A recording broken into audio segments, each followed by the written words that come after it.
Nous allons voir comment représenter un histogramme avec un tableur.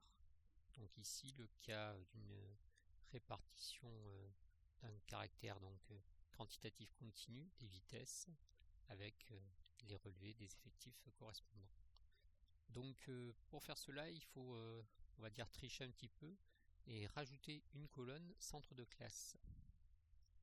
Donc j'insère ici une petite colonne centre de classe, donc là j'ai triché en l'ayant préparé à l'avance, sinon voilà, c'est l'insertion colonne et puis on rentre son... Donc les centres de classe correspondent au milieu de l'intervalle, donc ici le milieu de 70-90 c'est 80 et pour chacune des lignes je vais mettre le centre de classe.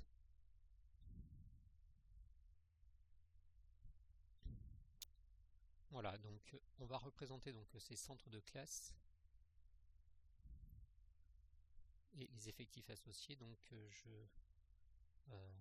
sélectionne les centres de classe et les effectifs, je ne sélectionne pas la colonne des vitesses, puisque sinon j'aurai un diagramme en bâton avec comme valeur du caractère ces intervalles-là, ce qui ne correspond pas à la définition d'un histogramme. Donc maintenant je lance mon outil diagramme. Donc le type de diagramme, les séries de données sont en colonne, mais avec la première colonne comme étiquette.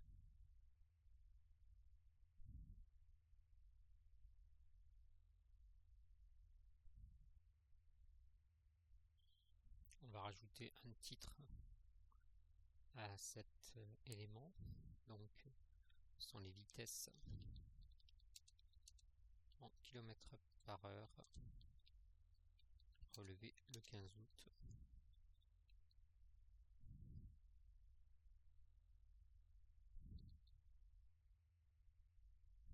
Bien, ce qu'on obtient donc ce n'est pas un histogramme puisque les rectangles ici ne sont pas collés comme ils devraient être. Donc on va falloir maintenant faire une petite modification sur ces rectangles. Donc on va formater les séries de données.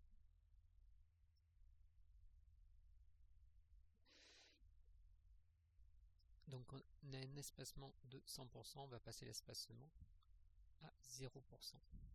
Et là on obtient bien un histogramme. Du coup les valeurs des centres de classe 80, 100, 120, 140, 160 sont bien placés puisqu'ils sont au milieu des intervalles. L'échelle ici, bon, n'est pas tout à fait celle que l'on aurait souhaité avec le 70, 90 placé, mais le 80 est bien au centre et est correctement placé. Je supprime la légende ici qui ne m'intéresse pas. Voilà.